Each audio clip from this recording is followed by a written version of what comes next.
दोस्तों आज हम एक्सप्लेन करेंगे एक ऐसी मूवी जिसका कॉमेडी के मामले में कोई तोड़ नहीं है। तो कहानी शुरू होती है, हम देखते हैं काली कार को जो कि आगे चली जाती है और फिर से पीछे आती है। कार का मालिक जिसका नाम बाबर टिल्लू है लड़की से मेडिकल कॉलेज जाने का रास्ता पूछता है। कहता है मेरा गधा ड्राइवर रास्ता भूल गया है। ये इतरा के बोलती है यहाँ से सीधा जाइए, फिर लेफ्ट लीजिए, फिर ब्रिज के ऊपर। बाबर टिल्लू मुद्दे पर आता है क्योंकि इसे अपनी कार इसके गोदाम में पार्क करनी थी। कहता है कितने लाल है तुम्हारे बाल, क्या लगाती हो, मेहंदी वेहंदी करती हो क्या? ये फिर से इतरा के बोलती है नहीं नेचुरल है। बाबर चौंक जाता है नेचुरल है फिर तो वहाँ के भी बाल लालम लाल होंगे। ये कहती है चल बे हूतिए। हमें पता चलता है कि बाबर टिल्लू ही इस कार का ड्राइवर था। तो अब ये एक क्लाइंट को पिक करने के लिए जाता है जिसका नाम मार्लो है। वैसे मेरे नजरिए से इसका नाम रोजमेरी मार्लो होना चाहिए था। टिल्लू इसकी खूबसूरती देखकर मोहित हो जाता है, इसके तोते उड़ जाते हैं। कार में पूछता है आप एयरपोर्ट क्यों जा रही हैं? ये पूछती है आपको कैसे पता? टिल्लू कहता है मैंने आपकी फ्लाइट टिकट देखी, जिससे ये थोड़ा सा ऑकवर्ड फील करती है। ये कहता है मैं परमानेंट ड्राइवर नहीं हूँ, मैं और मेरा दोस्त डम्बो पैसे बचा रहे हैं अपना खुद का पेट स्टोर खोलने के लिए।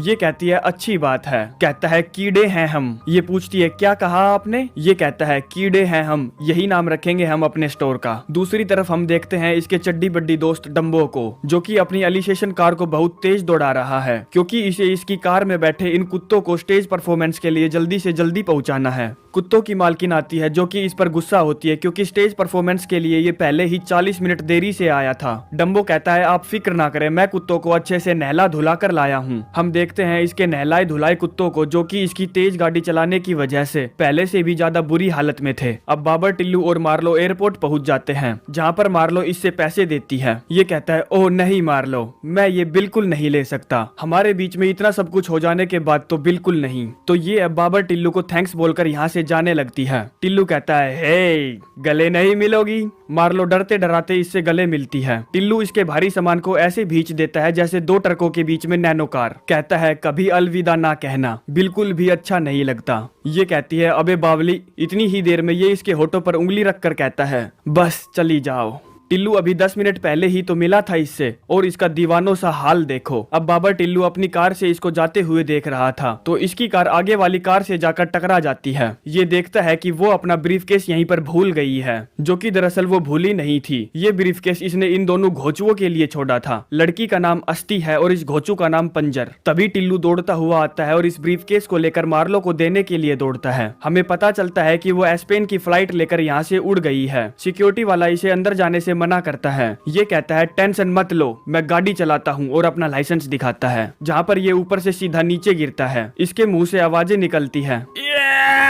अब टिल्लू और डम्बो दोनों एक ही टाइम पर अपनी बस्ती पहुंचते हैं जहां पर ये बातें करते हैं। हमें पता चलता है कि इन दोनों की नौकरी चली गई है। डम्बो पूछता है ये ब्रीफकेस किसका है? ये इस पर प्यार से हाथ रखते हुए कहता है ये प्यार की निशानी है, वो दुनिया की सबसे खूबसूरत महिला है, मैंने उसको एयरपोर्ट छोड़ा, हम दोनों की आंखें चार हुई। कहता है उसने मुझसे बात की। डम्बो कहता है तू तू तू झूठ बोल रहा है ना? ये कहता है ये सच है, प्यार के भंवर ने मुझे अंदर खींच लिया। डम्बो पूछता है इस ब्रीफकेस में क्या है? टिल्लू कहता है अबे साले मैं कोई चिंदी चोर थोड़ी हूँ जो किसी का भी ब्रीफकेस खोलकर देख लूं। तभी कोई इनका दरवाजा खटखटाता है। ये अपने दरवाजे के होल से झांकते हैं। हम देखते हैं कि अस्ती पंजर इनका पीछा करते हुए यहाँ तक आ गए हैं। पंजर के पास गन थी तो टिल्लू डम्बो से पूछता है तूने गैस का बिल भरा था? ये बुरी सी शक्ल बनाकर कहता है नहीं। टिल्लू कहता है तुझे मालूम है तूने क्या कर डाला? और ये दोनों अपनी पीछे वाली खिड़की खोलकर यहाँ से रफू चक्कर हो जाते हैं। अस्ती पंजर दरवाजा तोड़कर अंदर आते हैं। इन्हें पता चलता है कि ब्रीफकेस यहाँ पर नहीं है, पर इन्हें उन्हें सजा देनी थी ताकि उनको सबक मिल सके। तो पंजर इनकी मैना की गर्दन मरोड़ देता है।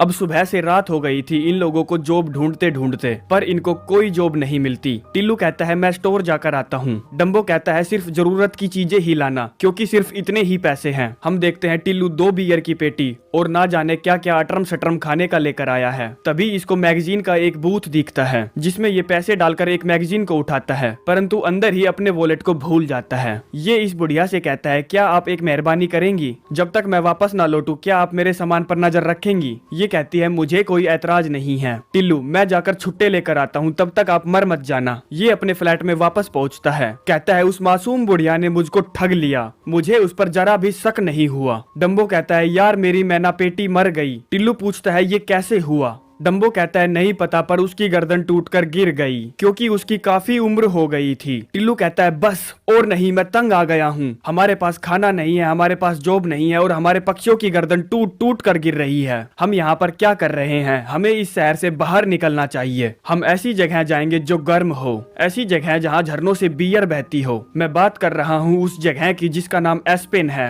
डम्बो कहता है पता नहीं झरने की बियर कितनी साफ होगी। अब ये दोनों एस्पेन की तरफ निकल पड़ते हैं, जहाँ पर बाबर टिल्लू इतना खुश था कि इसकी खुशी का कोई ठिकाना ना था। हकीकत तो ये थी कि ये उस ब्रीफकेस को लौटाने के लिए जा रहा था। डम्बो इससे पूछता है ये खाने का सामान कहाँ से मिला? टिल्लू कहता है पेट्रोल भराते वक्त खरीदा था। डम्बो कहता है ये क्या किया तुमने? पैसे पहले ही कम है और तुम गुलछर्रे उड़ा रहे हो। टिल्लू कहता है ये मैंने सफर के पैसों में से नहीं लिया, मैंने निकलने से पहले कुछ एक्स्ट्रा पैसे कमाए थे। डम्बो शक्की नजरों से इसकी तरफ देखता है, पूछता है कहाँ से कमाए थे तूने एक्स्ट्रा पैसे? ये बोलता है मैंने कुछ सामान बेचा। डम्बो क्या सामान बेचा? टिल्लू कहता है मैंने तुम्हारा मरा हुआ पक्षी एक अंधे को बेच दिया। हम देखते हैं इनके मरे हुए पक्षी को जो इन्होंने एक अंधे बच्चे को बेच दिया था, जिसकी गर्दन पर टिल्लू ने सेलो टेप दबाकर लपेटी हुई थी। ये बच्चा पक्षी से बार बार उठने के लिए बोलता है, पर पक्षी कोई रिप्लाई नहीं देता। अब इन दोनों को भूख लगती है तो ये खाना खाने के लिए एक रेस्टोरेंट में जाते हैं, जहाँ पर वेटर्स जब खाना सर्व करती है तो टिल्लू कहता है ए चिकनी लौंडिया, और ये दोनों जोर जोर से हंसने लगते हैं। ये इन पागलों को इतनी अजीब और बुरी तरह से हंसते हुए देखती है। बात घुमाने के लिए डम्बो कहता है इस सोडे में गैस नहीं है, बुलबुले दिख ही नहीं रहे। ये गिलास को गुस्से में उठाती है और दबाकर फूंक मारती है। गिलास को पटक कर कहती है अब दिखे बुलबुले। टिल्लू कहता है डम्बो ये क्या किया तुमने नमक गिरा दिया। तुम्हें पता है ना सफर के दौरान नमक गिराना कितना अपशगुन होता है। चलो अब जल्दी से नमक को अपने दाएं कंधे से पीछे फेंको। डम्बो नमकदानी उठाकर पीछे फेंक देता है, जो कि इस गधे के सर पर लगती है। पूछता है किस उल्लू के पट्टे ने मेरे सर पर ये नमकदानी देकर मारी? अपना बाबर टिल्लू जिसकी फटी पड़ी थी वो इशारे करके बता देता है, इसने किया, इसने, और डर के मारे खिड़की से बाहर झांकने लगता है। ये डम्बो के नजदीक आता है और एक गिलट का रुपया इसके बर्गर में थूक देता है। अब टिल्लू उनको सबक सिखाने के लिए उनके पास जाता है और माफी मांगते हुए कहता है हम आपको माफी के तौर पर बियर पिलाना चाहते हैं। तो ये काउंटर पर जाते हैं और कहते हैं नमकदानी वाले भाई साहब ने हमारी टेबल का बिल चुकाने के लिए कहा है। वो इशारे में कह देता है हाँ मुझे ही बियर चाहिए, पर इस गधे को क्या पता था इन्होंने अपनी टेबल का बिल इनकी टेबल पर ट्रांसफर कर दिया है। ये दोनों यहाँ से रफू चक्कर हो जाते हैं। ये दौड़कर गुस्से में रेस्टोरेंट से बाहर निकलते हैं और कहते हैं इन कमीनों को छोड़ेंगे नहीं। तभी टिल्लू को जोर की लघु शंका लगती है। डम्बो कहता है मैं कार नहीं रोकने वाला,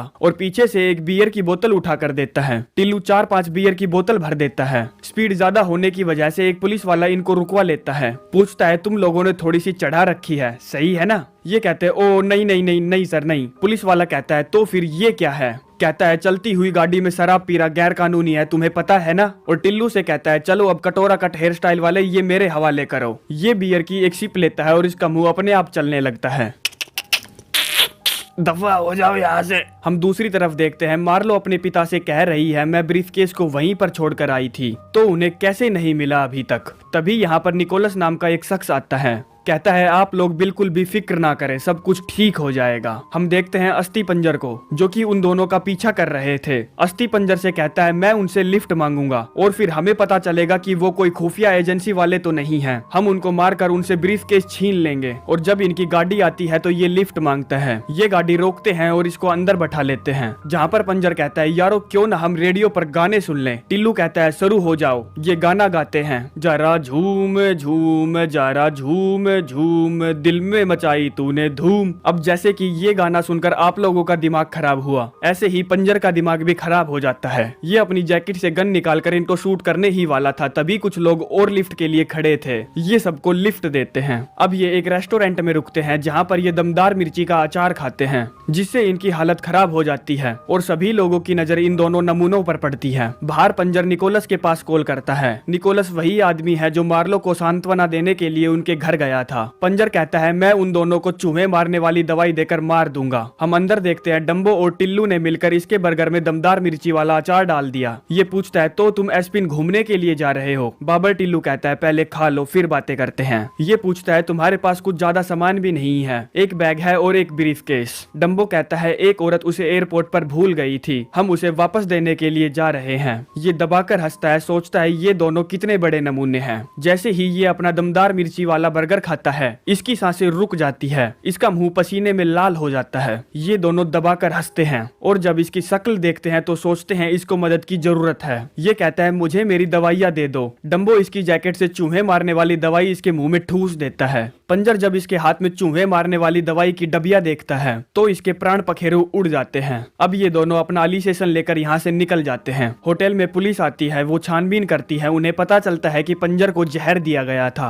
अब ये भी उनके बारे में जानकारी एकत्रित करना शुरू कर देते हैं। ये दोनों पेट्रोल पंप पर रुकते हैं जहाँ पर डम्बो एक लोंडिया के साथ फ्लर्ट करने लगता है। तभी इसका पेट्रोल गाड़ी से ओवरफ्लो होकर बहने लगता है जो कि इसके जूतों पर गिरता है। अब जब डम्बो इस लोंडिया की सिगरेट जलाता है तो माचिस को नीचे अपने जूतों पर डाल देता है जिससे इसके जूतों में आग लग जाती है। हम बाथरूम में देखते हैं जहाँ पर नमकदानी वाला आदमी आकर बाबर टिल्लू को पकड़ लेता है। बाबर टिल्लू डर के मारे दीवार को खरोचने लगता है। कहता है मुझे वसीयत तो लिख लेने दो, मुझे वसीयत तो लिख लेने दो। ये अपनी पैंट उतारता है, कहता है यहाँ लिख लो अपनी वसीयत। टिल्लू डर के मारे कोने में बैठकर अपना अंगूठा चूसने लगता है। तभी यहाँ पर डम्बो आता है। वो जोर से दरवाजे पर लात मारता है जिससे नमकदानी वाला आदमी दीवार से टकराकर गिर जाता है। ये अपना पैर सीट में डालकर अपनी आग को बुझाता है और जब इन दोनों को देखता है तो इसके होश उड़ जाते हैं। अब ये दोनों फिर से अपने सफर पर निकल पड़ते हैं जहाँ पर डम्बो वही टॉयलेट वाली बात पर इस पर जोर जोर से हंस रहा था जिससे टिल्लू को बहुत बुरा लग रहा था। डम्बो को नींद आ रही थी तो बाबर टिल्लू गाड़ी चलाता है। इसको सोता देख ये इसके साथ छेड़छाड़ करने लगता है जिसकी वजह से ये एक गलत मोड़ ले लेता है। अब सुबह होती है, डम्बो उठता है और सामने देखता है। कहता है यार एस्पेन में तो बड़े बड़े पहाड़ होने चाहिए थे। टिल्लू कहता है हाँ मैं भी यही सोच रहा था, यहाँ पहाड़ तो क्या एक पत्थर भी नहीं है। डम्बो को पता चलता है कि ये लोग गलत रास्ते पर आगे बढ़ रहे थे तो वो गुस्सा होकर एक खेत में जाकर बैठ जाता है। टिल्लू कहता है अब छोड़ना यार, हम जरा सा ही तो आगे आए हैं, इसमें ऐसे गुस्सा होने वाली क्या बात है। डम्बो कहता है थोड़ा, तू हमें पूरे 600 मील से भी ज्यादा गलत दिशा में आगे ले आया है। अब हमारे पास एस्पेन पहुंचने तक के भी पैसे नहीं हैं और न ही हमारे पास घर वापस जाने के पैसे हैं। टिल्लू एक मोटिवेशनल स्पीच देता है। कहता है यार अब ऐसे चिल्लम चिल्ली करने से थोड़ा ही कोई रास्ता निकलेगा, हम मुसीबत में है और हमें ही इससे निकलने का रास्ता सोचना होगा। डम्बो कहता है हाँ तू बिल्कुल ठीक कह रहा है और गुस्से में पैदल ही अपने घर की तरफ आगे बढ़ने लगता है। ये पैदल चलते चलते बहुत दूर आ गया था। तभी पीछे से टिल्लू इसको आवाज लगाते हुए आता है। डम्बो पूछता है ये कहाँ से मिली तुझे। टिल्लू कहता है एक बच्चे से ली, ये 1 लीटर में 70 मील चलती है। डम्बो कहता है जब भी मुझे लगता है कि तू इससे ज्यादा कोई भी बचकानी हरकत नहीं करेगा तभी तू कुछ ऐसा करता है जैसा कोई अक्लमंद आदमी भी नहीं कर सकता। कहता है ये तो रापचिक डील है। अब ये दोनों खुशी खुशी एस्पेन की तरफ आगे बढ़ते हैं। ये लोग बर्फीले पहाड़ों तक पहुंच जाते हैं जहाँ पर डम्बो को बहुत जोर से सुसु लगी थी। टिल्लू कहता है यहीं पर कर दे मेरे भाई और ये दोनों चलती हुई बाइक पर ही सुसु कर देते हैं जिससे इनको बहुत आराम मिलता है। तो हम इनकी हालत देखते हैं। इन दोनों की नाक से 11 नंबर निकल रहा था और सर्दी की वजह से इनकी कुकड़ी बनी हुई थी। रात में दोनों आग तापते हैं। डम्बो कहता है ठंड की वजह से मेरी उंगलियां मुझे महसूस नहीं हो रही। टिल्लू कहता है तू ये एक्स्ट्रा दस्ताने पहन ले, अब मेरे हाथों में पसीना आने लगा है। डम्बो चौंक कर बोलता है एक्स्ट्रा दस्ताने, तूने ये एक्स्ट्रा दस्ताने पूरे वक्त खुद ही पहन रखे थे। टिल्लू कहता है हाँ इतनी ठंड जो थी। गुस्से में डम्बो उस ब्रीफकेस को पानी में फेंकने के लिए आगे बढ़ता है। टिल्लू इसको रोकने के लिए इससे हाथापाई करता है। इसी बीच ब्रीफकेस दूर जाकर पड़ता है जिससे वो खुल जाता है जिसमें बहुत सारे पैसे भरे थे। ये इन पैसों को उठाते हैं और एक फैसला लेते हैं कि हम थोड़े से पैसे उधार लेंगे इस ब्रीफकेस से जिससे हम यहाँ पर रह सकते हैं और खाना खा सकते हैं। डम्बो कहता है हम सारे पैसों का एकदम ठीक ठाक हिसाब रखेंगे। टिल्लू हाँ हम एक एक पाई का हिसाब रखेंगे, जो भी हम उधार लेंगे उसे हम चुका देंगे। अब ये लोग एक ऐसे होटल में पहुंचते हैं जहाँ पर राजा महाराजा और प्रेसिडेंट वगैरह आकर ठहरते हैं। टिल्लू जाकर बेड के गद्दे को टेस्ट करता है। कहता है हम यहीं रहेंगे। अब अगले दिन हम देखते हैं इन लोगों ने एक लैम्बोर्गिनी खरीद ली है और ये सभी होटल के स्टाफ को एक बड़ी रकम वाली टिप देते हैं। हम इनके कपड़े देखते हैं जिन्हें देखकर लगता है कि ये कोई झिंगा लाला हु वाला डांस करने वाले हैं।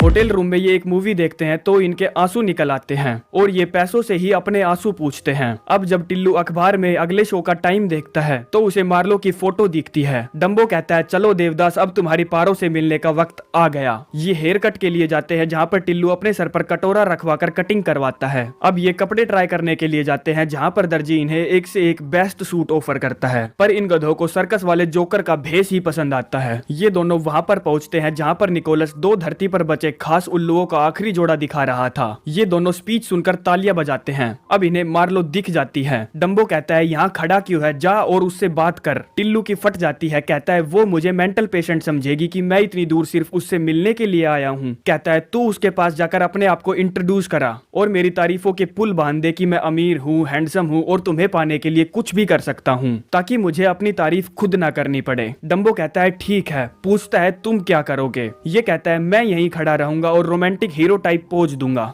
डम्बो मार्लो के पास जाता है और इधर उधर की फिजूल की बातें करता है। ये टिल्लू का नाम तक नहीं लेता और जैसे ही टिल्लू का नाम लेने वाला था तभी मार्लो की मोम यहाँ आ जाती है। कहती है हे हैंडसम, तुम कल मार्लो को अपने साथ घुमाने के लिए ले जा सकते हो क्योंकि इसको फनी और हैंडसम मर्द बहुत ज्यादा पसंद है। टिल्लू ऐसे पोज दे रहा था जैसे कि ये लोग इसी की बातें कर रहे हैं। डम्बो कहता है ठीक है। अब ये टिल्लू से आकर कहता है मैं कल तुम्हारी मुलाकात मार्लो से करवा दूंगा। टिल्लू बहुत खुश हो जाता है। ये शैंपेन की बोतल उठाता है। कहता है आज जश्न मनाने का मौका है। अब जैसे ही ये इसका ढक्कन खोलता है तो ढक्कन सीधा जाकर उल्लू की खोपड़ी में लगता है, जिससे उल्लू का राम नाम सत्य हो जाता है। होटल में टिल्लू डम्बो से पूछता है तो वो मुझे आज बार में 10 बजे मिलेगी ना। डम्बो कहता है हाँ ठीक 10 बजे। टिल्लू पूछता है तू इतनी चिपकू ड्रेस पहनकर कहाँ जा रहा है। ये कहता है जब तक तेरी प्रेम कहानी चल रही है मैंने सोचा क्यों ना इन वादियों में घूम लिया जाए। टिल्लू कहता है इस चिपकू ड्रेस में तेरे अंदर की बात सबको पता चल रही है। डम्बो कहता है क्या। टिल्लू कहता है बहुत छोटी सी चीज है, किसी का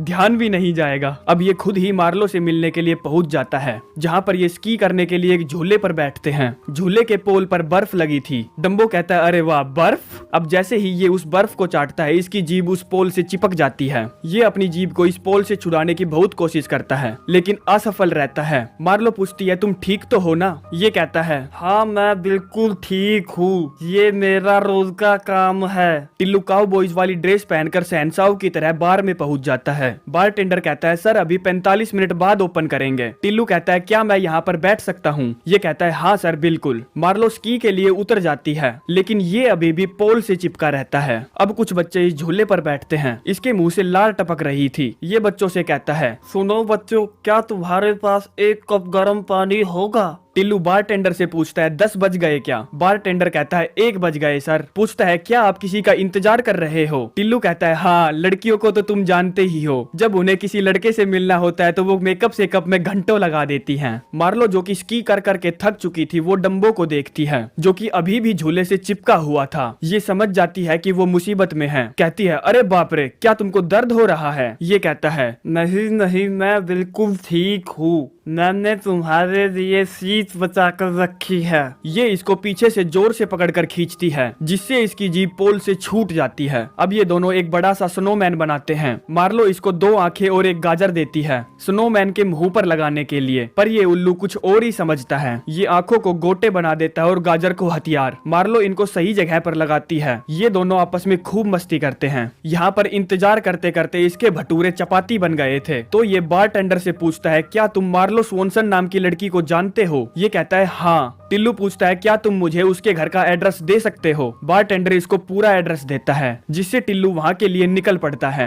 डम्बो मार्लो को लैम्बोर्गिनी में उसके घर छोड़ने आता है। मार्लो डम्बो को पसंद करने लगी थी। कहती है क्या तुम मुझे 7:45 पर पिक कर सकते हो। ये कहता है ठीक है मैं आ जाऊंगा। टिल्लू इन दोनों को देख लेता है जिससे इसका दिल तार तार हो जाता है। ये दोनों अपने होटल रूम पहुंचते हैं जहाँ पर डम्बो इसको डंब करने की कोशिश करता है। कहता है उसने सुबह के नहीं रात के 10 बजे बोला होगा और तू सुबह चला गया। लेकिन टिल्लू पूरी सच्चाई जानता था तो वो इसकी कॉफी में दस्त वाली दवाई मिला देता है। अब जैसे ही ये मार्लो से मिलने के लिए पहुंचता है इसके पेट में गुड़क गुड़क होने लगती है तो ये टॉयलेट में चला जाता है जिसका फ्लश खराब था। तभी टिल्लू भी यहाँ आ जाता है। कहता है मुझे पहचाना, लेकिन मार्लो इसको पहचानने से मना कर देती है। ये अपना परिचय देता है। कहता है मैं वही टैक्सी ड्राइवर हूँ बाबर टिल्लू जिसने तुमको एयरपोर्ट छोड़ा था। मैं तुम्हारा ब्रीफकेस लेकर आया हूँ जो कि मेरे होटल रूम में है। तो ये दोनों होटल रूम में पहुंचते हैं। टिल्लू इसे इसका ब्रीफकेस दिखाता है जिसे देखकर ये खुश हो जाती है और इसके गाल पर चुम्मी देती है। टिल्लू कहता है मुझे तुम बहुत अच्छी लगती हो। तुम्हें क्या लगता है कितने % चांस है मेरे जैसे लड़के और तुम्हारी जैसी लड़की के मिलन होने का। मैं बहुत दूर से आया हूँ तुमको देखने के लिए, इतना तो हक बनता है मेरा। मार्लो कहती है हम दोनों के मिलन के चांस बहुत कम है। टिल्लू कहता है तुम्हारा मतलब 100 में से 1। ये कहती है नहीं, करोड़ों में से 1। ये खुशी से कहता है तुम्हारा मतलब है कि चांस है। तभी कोई दरवाजा खटखटाता है। टिल्लू दरवाजा खोलता है। हम देखते हैं निकोलस भी यहाँ पर आ पहुंचा है। ये मार्लो से कहता है तुम्हारे पति के बारे में एक खबर है मेरे पास। दरअसल मार्लो के पति को इसी ने किडनैप किया था और फिरौती की डिमांड भी यही कर रहा था। टिल्लू कहता है तुम्हारा पति है, अब मेरे उस चांस का क्या होगा। तभी निकोलस इन पर गन तान देता है, कहता है वो ब्रीफकेस जो तू लेकर घूम रहा है उसका मालिक मैं हूँ। टिल्लू कहता है मेरे और मेरे दोस्त का पक्का इरादा है उस ब्रीफकेस की एक एक पाई का भुगतान करने का। हम देखते हैं इस ब्रीफकेस के अंदर दुनिया भर के बिल्स भरे हैं, पैसे नहीं हैं। टिल्लू कहता है ये रुपयों से भी ज्यादा कीमती है, जैसे कि ये कार की स्लिप है, इसे खो मत देना, बहुत महंगी है। तभी यहाँ पर डम्बो भी आ जाता है, कहता है मैं तुम्हें कुछ बताना चाहता हूँ। और जैसे ही इन दोनों को बेड पर देखता है कहता है अच्छा तो तुम जान गए हो, और वापस जाने लगता है।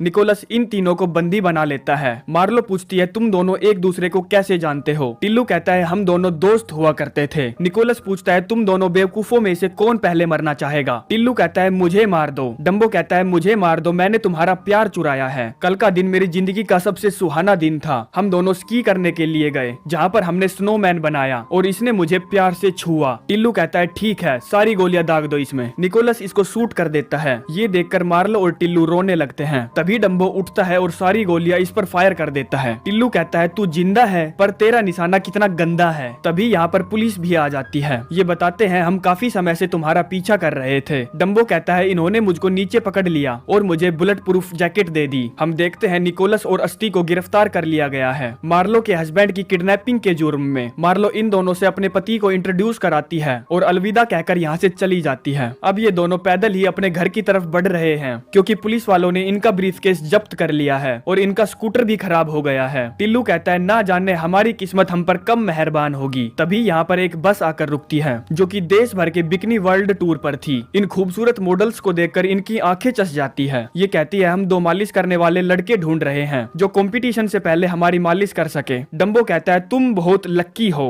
3 मील दूर एक कस्बा है, वहाँ पर तुम्हें 2 बंदे मिल जाएंगे। बस चलने लगती है। ये दोनों खुशी खुशी इनको टाटा बोलते हैं। तभी टिल्लू की दिमाग की बत्ती जलती है और डम्बो से कहता है तुम्हें अंदाजा है तुमने क्या कर डाला। ये दोनों इस बस के पीछे दौड़ते हैं। बस एक बार फिर से रुकती है। टिल्लू कहता है मेरे दोस्त को माफ कर दीजिएगा, ये दिमाग से थोड़ा पैदल है। कहता है वो कस्बा उस तरफ है जहाँ तुम्हें 2 बंदे मिल जाएंगे। ये चले जाते हैं। टिल्लू कहता है वाह, अगले 2 महीनों तक इन खूबसूरत लड़कियों के साथ 2 लड़के घूम रहे होंगे। डम्बो कहता है हाँ फिक्र मत करो, हमारे भी दिन आएंगे, हमें बस आंखें खुली रखनी है और एक भी मौका हाथ से नहीं जाने देना है। और इसी के साथ ये खूबसूरत कहानी यहीं पर समाप्त होती है। तो चलते हैं, मिलते हैं नेक्स्ट वीडियो में।